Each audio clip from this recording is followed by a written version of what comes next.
Good morning, everyone. Welcome. I'm Joseph Clark. I'm the president of the Toronto Global Forum. Welcome to this session. It's one of the most anticipated sessions of this conference, as evidenced by what the Premier just had to say next door, where he talked about the Ring of Fire.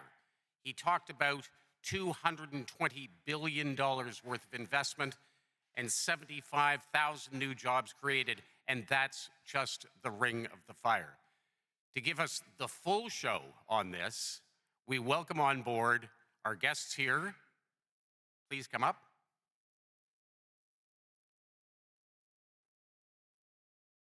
Securing the mineral backbone of the economy is the title of the session today. I'm going to turn it over to Victor Jacquet, the Deputy CEO of Voltage, with whom we have been working to put together this program, along with Concordia University. They have been absolutely wonderful to work with. This is going to be a spectacular session. Thank you.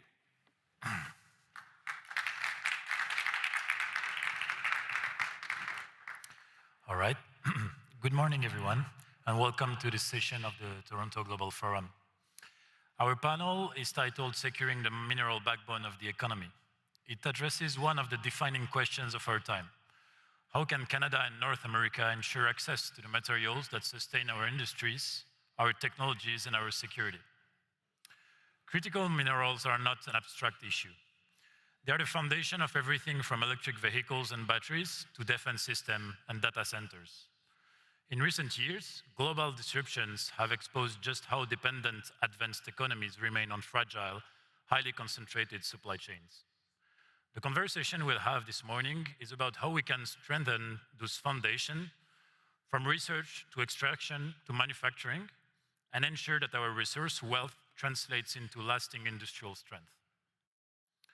This discussion is ultimately about economic structure, about moving beyond extraction toward transformation. Just a few days ago, Dr. Karim Zaghib and I published an article in Le Devoir making this very point.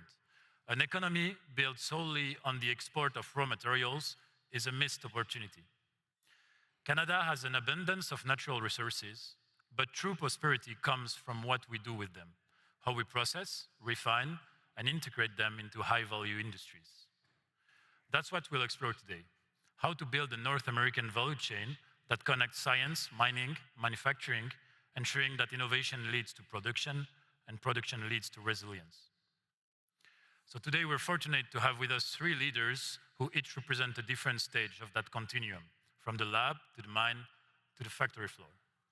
First, Dr. Zaghib, CEO of Voltage and professor at Concordia University.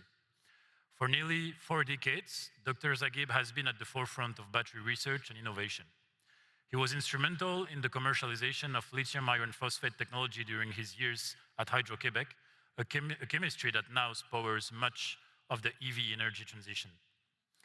Today, through Voltage, he leads a $123 million national program focused on electrification and reindustrialization. Second, Mr. John Passalacqua, CEO of First Phosphate. John leads a company that is developing one of the most strategic resources for the energy transition, high-purity phosphate from the Saguenay-Lac-Saint-Jean region in Quebec. His goal is to build the foundation of a North American LFP battery ecosystem, connecting local mining to processing and cathode manufacturing. He often reminds us that LFP batteries go far beyond electric vehicles. They're essential for grid-scale energy storage, data centers, or industrial robotics. John brings a clear view of how resource development, regional growth, and continental supply chain integration can reinforce one another. And third, Mr. Roman Shimonov, founder and CEO of Roshel. 13 years ago, Roman started Roshel as a small Canadian startup. Today, it has grown into one of North America's leading manufacturers of armored vehicles, including the well-known Senator, line used by allied forces around the world. We've been told Roshel is now preparing to open a ballistic steel manufacturing facility in Canada. Congratulations for that. In collaboration with Swedish partners, an initiative that could fill a major gap in the country's defense and industrial capacity. Roman brings the perspective of an entrepreneur who has built a manufacturing success story in a complex, high-tech, and security-sensitive sector. Welcome, gentlemen. So, general questions for all our speakers. On the strategic imperative, from your perspective, whether in defense manufacturing, mineral development, or electrification, what does security of supply truly mean today? Who wants to go first? I can go. All right. Good morning, everyone. When it comes to the supply of steel or any other critical component to different sectors, it's very important to remember that the reality changed. And we can continue living in bubble and be nice people, but our opponents are not so nice. And Canada is decades behind with the probably second largest country in the world with the richest source of minerals, but without any refineries, or almost without refineries, without initiatives, without planning when we compare ourselves to China, for example. China is planning decades ahead. They allocate resources, they plan, unlike many other Western countries that don't plan as they plan. And this is where we have the need to take proactive actions and to make changes where we need to close the gap. And if we won't close the gap, we'll have many more exposures than we have today. And that's something that we took the initiative, and in order to close the gap, at least in one sector, we are doing what we're doing. And with this privilege of being a neighbor to the largest economy in the world, we also have a northern neighbor that is not as nice as our southern neighbors. And where we see all of the changes in policies of the United States, we also need to understand that we cannot rely on partners, on allies. We can rely on ourselves only. And as Canadians, we have to take actions, and we need to close these gaps as soon as possible. And it's not relevant only to the defense. It's related to any other industry as well. When it comes to the ballistic steel or high-strength steel, the biggest consumer is not the defense. The biggest consumer is agriculture, is mining, and this is what we're about to address.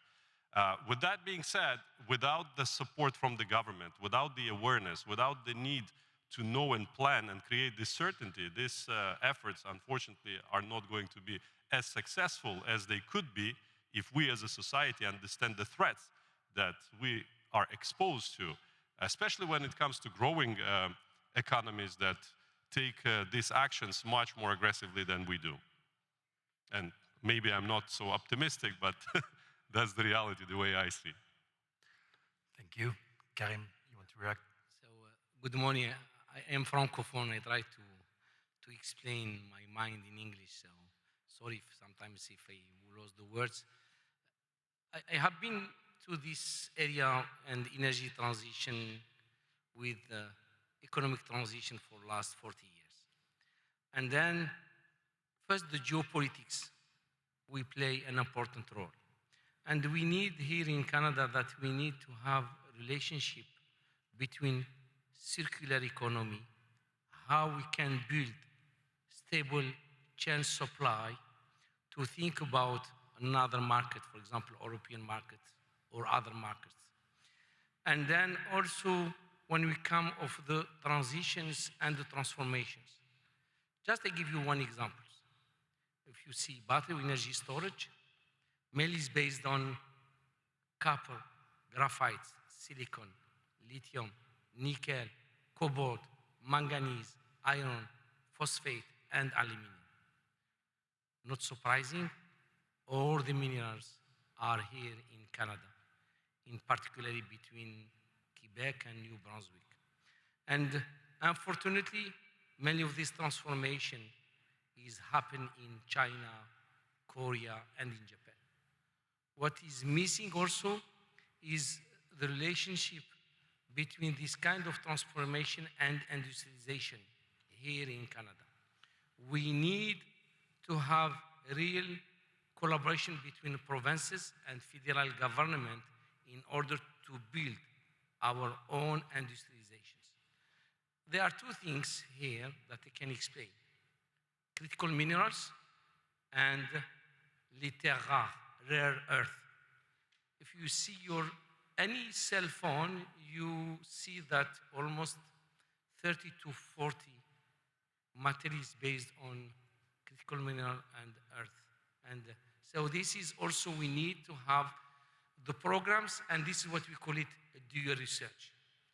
So the strategy is how really to make this kind of relationship, another relationship between research and development, innovation and commercializations about these two items that I just cited for the strategy. So we need to have global strategy for Quebec government, other provinces, and Canada to really build around the critical mineral and rare earth metals. Victor, I'm having a real trouble with the echo in here. Do you think we could maybe address that? Yeah, if we can raise the level of the sound coming back to us, that would be great. Test, test, test. Oh. Yeah, it's coming right back to us. Nothing can be done? Tori, test. Is that better? Yeah. That sounds a bit better. Sorry, Victor, can you just repeat the question? It's been so long in the echo. Yeah. Yeah, maybe you can talk about the bottlenecks you're facing in terms of developing a secure supply chain for your rare earth materials, and how First Phosphate is working on making sure that you're able to bring a product to market. Yeah, thank you for that, Victor. So we started off with a vision. We heard a lot of mumbling out of governments as to what they wanted. Goes back as early as the first Trump administration, the Biden administration, the second Trump administration, and our own leadership here in Canada. So we heard that message loud and clear, and we went down that road, and we created it. We were able to get from a mine, from this, a rock, various levels of processing, right, to phosphate concentrate, iron powder, phosphoric acid, iron phosphate precursor, LFP cathode active material, and this. Okay, the first LFP battery cells created out of North American critical minerals, being the phosphate and the iron, both from our property in Bégin-Lamarche, Saguenay-Lac-Saint-Jean, Quebec, and then also the anode material from Nouveau Monde graphite in Montreal, and lithium carbonate from Century Lithium. So this is a vision that we developed ourselves. We heard the message loud and clear. We went down all the steps to do it. Now, these batteries here have been cycled 2,000 times, and they are at commercial level. Even though everything was made in smaller scale, we have the blueprint for North American energy independence for LFP battery. So I think, we were able to do this because we're a small entrepreneurial company. Like Doug Ford was saying earlier, we have the best entrepreneurs in Canada. We work very hard, and we were able to follow down on a vision. But it is terribly challenging. It is terribly challenging because the whole system of development of mines, of downstream processing has been built many, many years ago. And there's new challenges, there's new needs for this. So we've had to pioneer, we've had to trailblaze, and we did it. It's about getting that understanding of what is truly needed to get down to this road. So the bottlenecks for us would be something like, just general understanding, awareness. I can tell you that the $40 million that went into this company were completely raised by our own management team through friends and family. No investment banks at the table. We still do not have 1 cent of government funding, either provincial or federal. So all that takes time, right? But these critical minerals need to move quick. So we've moved in about 3 years, as much as some companies move in 10 or 20 years, because we saw the end game. We said the phosphoric acid, the LFP battery, it's got to be ready for 2029. That's the quickest we can go, and even that's too late. So it takes a real acceleration of everything. And all these bottlenecks, many of them are psychological, many of them are ingrained in our system, and many of them are a function of that, we need to do things very differently. I know when we started out, we were looked at as a bit of an anomaly. We were told we were doing it wrong. Mining doesn't work that way. Technology doesn't work that way. Nothing works that way. And now finally we're being seen as a model. And I mean that as humbly as possible. So the bottlenecks are really the shifts psychologically that we need to make as a society to be able to, basically host entrepreneurs and host this new way of thinking and be able to shift government structures, investment structures, to actually taking the time to understand what is downstream. You've got the whole capital markets that are focused towards lithium, 300 companies plus in the lithium space. The reality of this is LFP battery is now 60 to 70% of batteries produced globally. And without the phosphate, you cannot unlock all that lithium. But the capital markets, governments, everything still remain focused on lithium. As we were saying just now, Mr. Zaghib was saying, it's not just the lithium that makes the battery. There are many, many components, many materials that go into the battery. We need to be focused on all these areas of the value chain and bringing together partners like we did to make the final end product happen, which was for us, these LFP batteries. But this could be in many other sectors of the economy, such as defense and many others. There's multiple supply chains that have to be completely developed here from scratch to final product. Roman, so you said that you were going to open a ballistic manufacturing facility soon. I guess, why did you choose Canada to do so? Do you see like the richness of the rare earth materials in Canada as a good capacity for you to build your facility? So when it comes to ballistic steel or high-strength steel, there are only about 10 countries that possess this knowledge and recipe of creating a steel that is mostly used by mining and agriculture and heavy machining and also defense, of course. And these countries have this independence where they can basically rely on themselves when it comes to this critical component when they decide to produce submarines or tanks or any other product. Canada, despite being the second largest country in the world with huge knowledge and resources, we didn't have this recipe, we didn't have this access, and we were able to secure it through a Swedish company where we basically acquired the IP and brought it to Canada. Why Canada? There are many reasons to that, but also there are reasons why others are not investing in Canada or not investing enough. And one of the, I think, biggest issues when it comes to investment, and you can do a lot of researches, you can do different developments, but if there is no money, you can do it forever with any outcome. We need money. And in order to be able to invest, you need to have certainty. And I think our biggest problem is lack of certainty.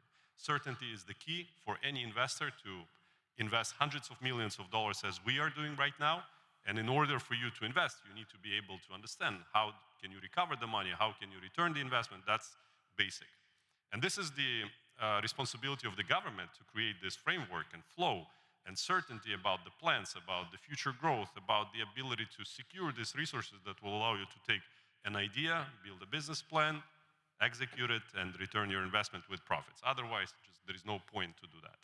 So we were pretty lucky to have an exponential growth. Since 2016, we were able to become the largest company in the world when it comes to number of vehicles we produced, armored vehicles. We became the largest supplier to Ukraine. We have blanket purchase agreements with the US government. We have critical and exclusive relationship with the leading defense companies in the world. And this is, it takes time. And being in Canada, there are a lot of advantages. One of them is the access to skilled labor. Skilled labor is definitely a key. The proximity or the position, the geolocation is also critical. We have both of the oceans accessible. We have United States.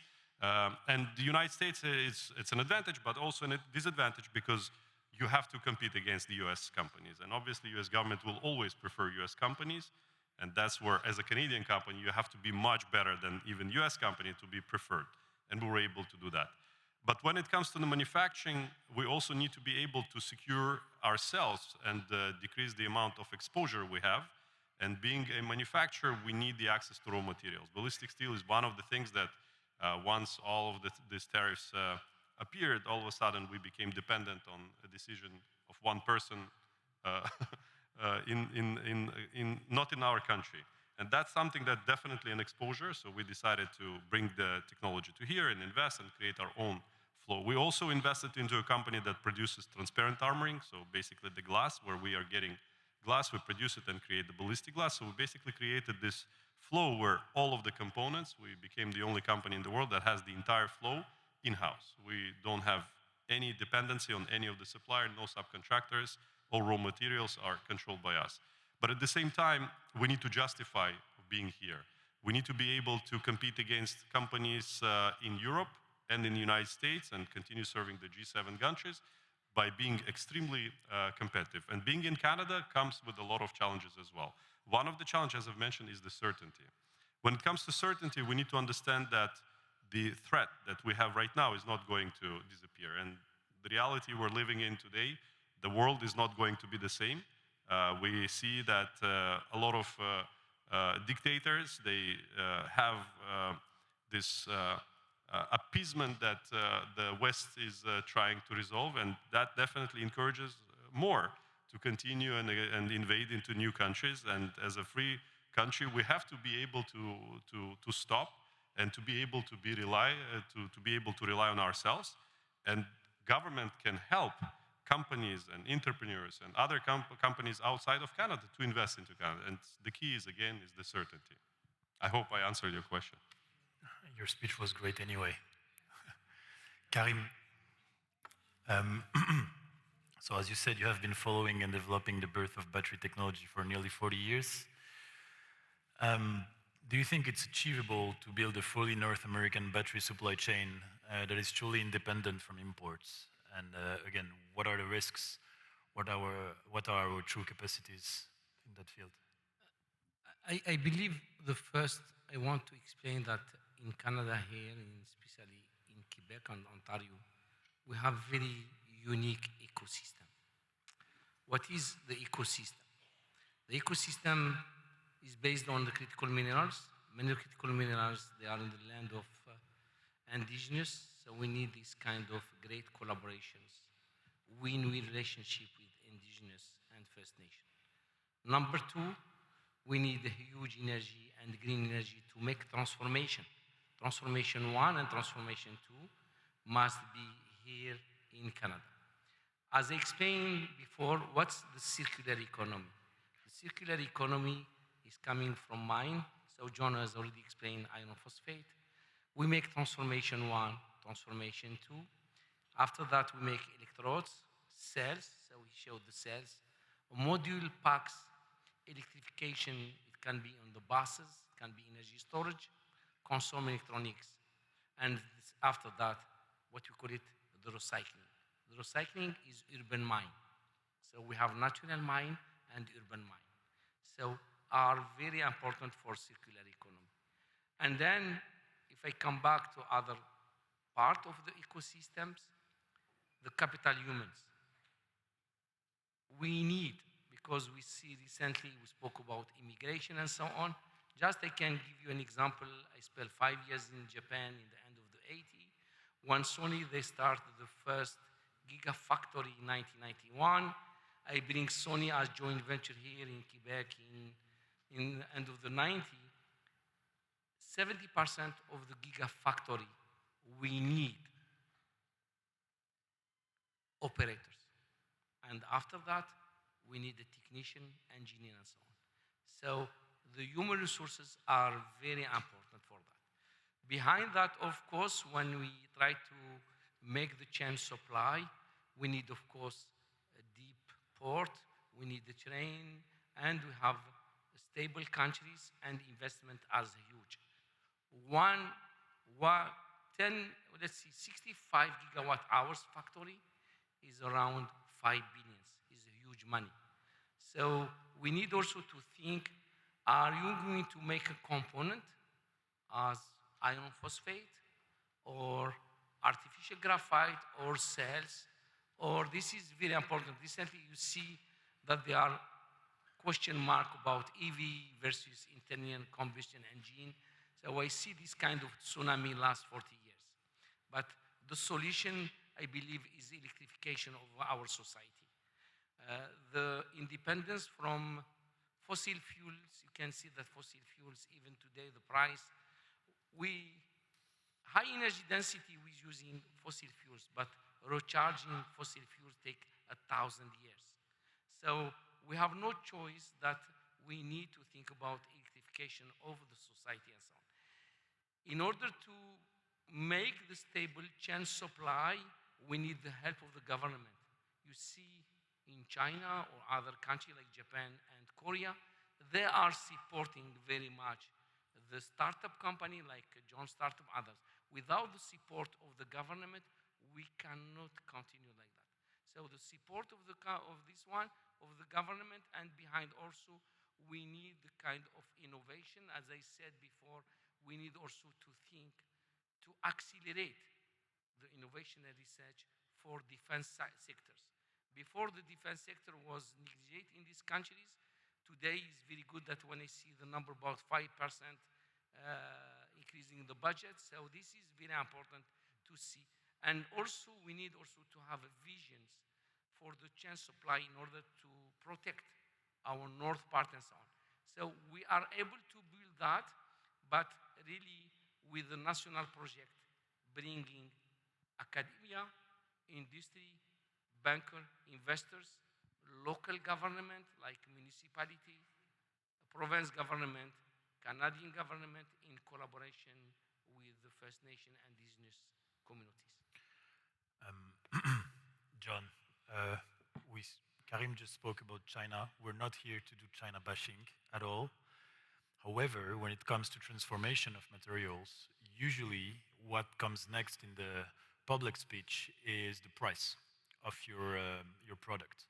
And we tend to always hear, yeah, but your LFP batteries are going to be more expensive than the Chinese ones. So why would we do that? I believe it's wrong to think that way. How can we go beyond the price of a product to actually be competitive in transformation? Yeah, I mean, that's a good question, Victor. First off, I don't think that our products will necessarily be more expensive than Chinese products in the long run. Of course, you know, you've got large scale happening in China and Asia. They're producing on hundreds of thousands, millions of tons. There's going to be a cost advantage, of course. So when we start up and we start up smaller, of course, in the beginning, you're not going to be as competitive, but eventually you will be. And especially when we work our plan of vertical integration, that cuts out costs. That's why we've gone to this vertical integration model here, because we know eventually that these are the way the supply chains are working right now in China. So we have to get to the same thing as well.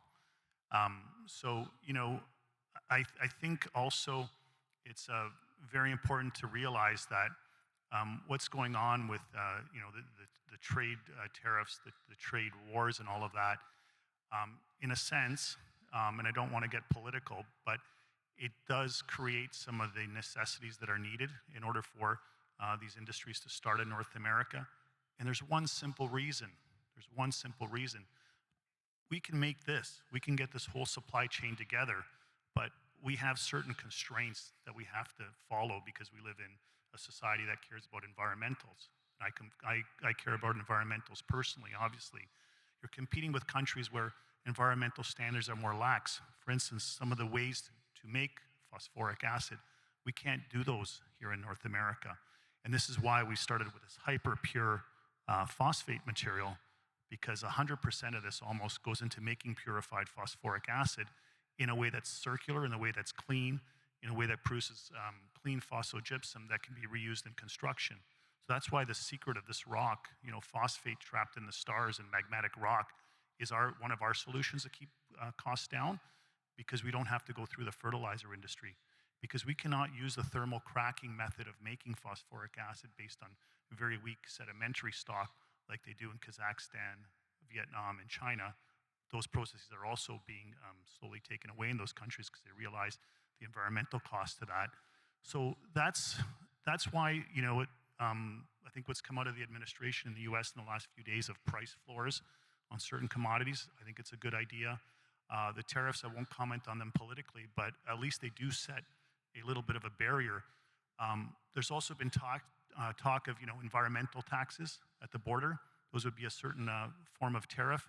I think those make sense, because if you have one industrial system that's competing on standards on which you cannot compete, you simply cannot compete. and it's going against all the accords that are, globally meant to, keep environmental standards at a global level. So we do need to have these same standards, this level playing field globally in terms of competition, in terms of production of these elements. And if one country or one set of industries is able to get away with it in one part of the world, well, then that has to be looked at somehow on a global scale so that everyone's on that same playing field and that we are taking care of planet Earth everywhere, right? Just because we don't see it and it's manufactured abroad, the pollution, as you know, comes across the world in less than 24 hours. We know this with radiation, for instance. So I think we can get there, and we are going to get there. And what we are seeing is that now governments are very keen to level this playing field. It's a national security matter to have these supply chains at home. So we continue. We've got the supply chain in miniature, and now we continue to refine our costs, refine our partners, and I believe that we will get there. As you know, there's a 100% tariff from the United States that just went on China the other day. We can very well compete within a 100% tariff environment, and we can compete properly environmentally and bringing good jobs and taking care of our local communities and societies. So I hope that answers the question. That's why, the other important thing, Victor, is that, there's been this trend that has gone wrong in North America and Europe, which has been, the trend of the big gigafactories, top down, raise a lot of capital, promise this, right? And millions and billions of dollars have gone into promising this. Not one of those companies has been able to produce this, what I have in my hands. But we, this very small company, under $200 million market cap, trading on the Canadian Securities Exchange here in Canada, has been able to produce this. Only having raised $40 million, $20 million still in the bank, we've been able to produce it, and the billions up here haven't. Why? The difference is bottoms up, bottoms up, bottoms up entrepreneurship. One brick at a time, building the house, getting to this, right? Each one of these bricks. Instead of starting up here with these big ideas and never getting anywhere. So we build it small, we refine it, and we will get to here. So we're doing it the right way up, not the wrong way down. Yeah. Anyways. Fake it until you make it. Yeah. The fake it until you make it does not apply to deep tech. Just I like to add. Sure. Yes, What Karim. he's doing, John, is fantastic. Just I like to explain in 1 minute. Today, any cell manufacturers in USA, in Canada, the lithium is coming from Chile. Transformation was done in China. The cobalt is coming from Congo. The first transformation in Norway, the second transformation in Korea. The nickel is coming from Indonesia, the first and second transformation in Japan. Graphite, what we call it petroleum coke, is from Middle East. And then artificial graphite, which is very sensitive, is produced in China. And today, all these components, they travel from Asia to North America. You see how is not stable chain supply is not green because the logistic take months and months, and also the high risk, and also it can be contamination, it can be side reactions, and behind also the GS, the CO2 emission and so on.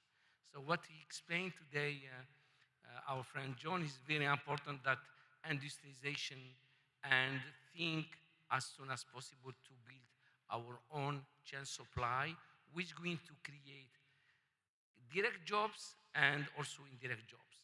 1 gigafactory is 10,000. Iron phosphate factories between 200 to 500. And this is, I'm not speaking about EV and about other things. So this is urgent. This is, as I explained before, is related to the industrialization and this chain supply here in Canada. And most of the rare earth materials you just quoted yes, are actually in Canada.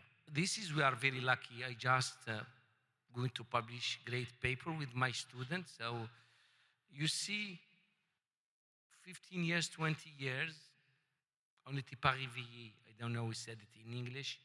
So China, they make the strategy with Japanese, Korean to really to be aggressive on transformations of these rare metals. So we are very lucky and happy that we have them here. We need to keep it here. We need to make transformation here and add value here and with the creation of the jobs here. Roman, from a defense perspective, why is it so important to build everything in-house? When it comes to Chile, as you've mentioned, and Indonesia, there's a lot of things we as a country can offer to them, and we have to leverage it. And there are a lot of mechanisms where G2G contracts can leverage it by offering a Canadian content to those countries, while we can get a priority over certain materials that we need. And that's something I believe, especially when it comes to defense. We just recently got a few orders in Chile, and this is a country where desperately needs some of the solutions that we have here. And that's something that definitely needs to be taken into account. Second thing, we need to be agile enough to see the tendencies. And as a matter of fact, yesterday, Wall Street Journal posted the changes in automotive world, where Stellantis is going to invest over $13 billion into a new facility in Ohio, and GM is pulling out of a few projects in EV, and we can see how Ford Motor Company is also changing a few of their approaches. And all of these things eventually will affect on plans that we are planning. And we have to be not a few steps behind, because every time when we react to certain changes that happened over 2 years ago, we'll be always behind. And that's something that we have to take into account as well. And when it comes to countries that Canada has something to offer, this mechanism can promote Canadian content, can create jobs, can justify paying the taxes in this country and not in other places. And this basically will innovate, will create and push and drive the economy. And that's something that I think we should do much more. Now, when it comes to the ability of the government to promote these initiatives, we have this culture where if a government promotes a private-owned company, the government can be shown as biased. While in France, in China, in many other countries, it's normal to take a company and promote if this company is offering something beneficial to the end user, because at the end, all of us are gaining from that. And this is something we can see already things changing, and the recent announcement of the procurement agency, I'm very confident that will be extremely positive to the entire sector. And we can see the commitments that the government already made, the $9.3 billion to be spent. But at the same time, it's not about spending. It's about identifying the right ways to spend it, not just because we need to spend it, but to assign and allocate these funds and resources into something that can drive even more content, even more benefits to us as Canadians. Thank you. I see we have 9 minutes till the end of the round table. Can we take some questions in the room? Do we have a microphone to do so? Yes. Is there some questions in the room? 1, 2, 3. Great. Can you please tell us where you are from when you take the microphone?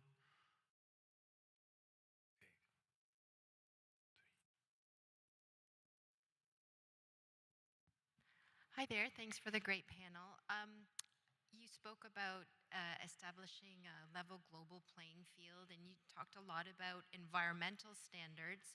And I'm wondering if you could speak to also the social impacts of minerals development and responsibilities there globally, and what are the mechanisms by which, are there anything in addition to border adjustment mechanisms? Would you think that the social elements could be incorporated into border adjustment mechanisms as well? Maybe I can. In my group, I have 25 PhD, and they have about 10 PhDs. They're working on the certification and the passport for the materials from the mine for recycling. And behind that also, we are working really how to make zero waste process in order that we are not wasting the waters and so on. So this is very important when you work on the mining. And this, we have also voltage, we have an advisory board, and then we have one person working with us for acceptance, social acceptance for this kind of project. We cannot really make the waste when we are working with the mining or the process and so on. And we want really to show how with the traceability and also the passport that these materials are environmental friendly. Especially, as I said, for example, in Quebec, we are using 100% clean energy.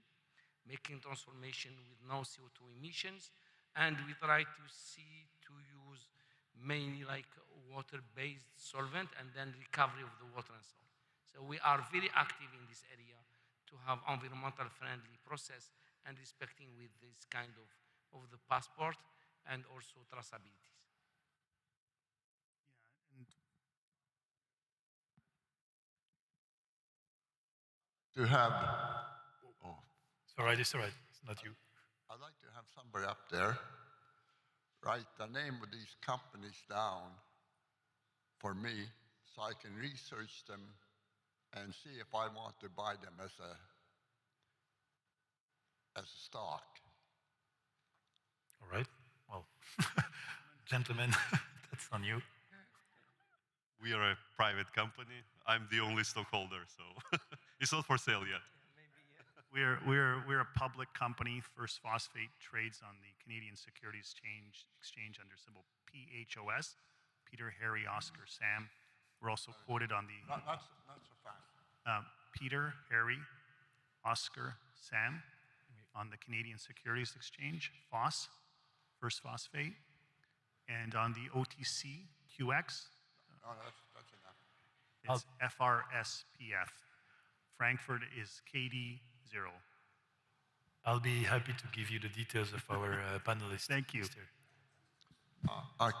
Could you spell them both out again one more time? So Peter, Harry, Oscar, Sam, FOSS on the Canadian Securities Exchange, and Frank, Raymond, Sam, Peter, Frank on the OTC QX in the United States, and KD, King David 0 on the Frankfurt Exchange. Okay, thank you very much. Thank you. A third question down there.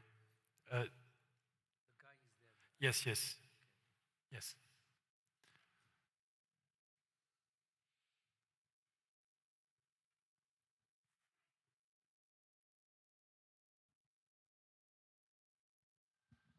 Hi. I guess my question is, the echo. Sorry. When I look at this issue of critical minerals, I always hear people in Canada talking about how many critical minerals we have and what a great source of leverage that is in a trade war with the United States. What I hear in the United States is people who say, Canada, you can't have leverage in something you can't get out of the ground. And when what we sell from Canada in the way of critical minerals to the United States, from what I can tell, is essentially the critical minerals from the last war, aluminum. Essentially, when you think of what China is pulling out of the ground and processing, we don't do any of that, really, in Canada yet. So since you guys are all in the industry, I kind of like to hear, what can you do to how do we convert the kind of stuff we heard from Premier Ford this morning about leverage and how we've got all of this and all of that, with a world where, as far as I can tell, nobody believes any of it, because we just don't get it out of the ground, let alone process it. Thanks. I think the problem is in the system. And the problem in the system is that every dictatorship and every country that can make decision on the highest level without being questioned comes with a lot of disadvantages, but with the strength when they can plan and they can execute. While here in free world, we have to go through different processes. We have to make sure that voters will appreciate what you do. And I think the only way to address it is by planning, by multi-year planning and commitments, not just by certain government, but throughout the governments, where the nation as a whole country can commit to certain actions and plan not just for the next year, but for a few years. That's, I think, one of the most important things, not just for the economy, but also in refinery and other initiatives that are key to become independent. John. Maybe just I add. One thing, mining is finance intensive. We need a lot of money. And I believe Canada or Quebec, they are working also to decrease the time of the permit. We need the permit, environmental permit. Because we need to respect the area. We need to. So this is as other countries, they are not doing this kind of the process. So I have been questioned about 2-3 years at Commune House here in Ottawa, and they suggest we need really to decrease the time, of course, with the respect of all the environmental.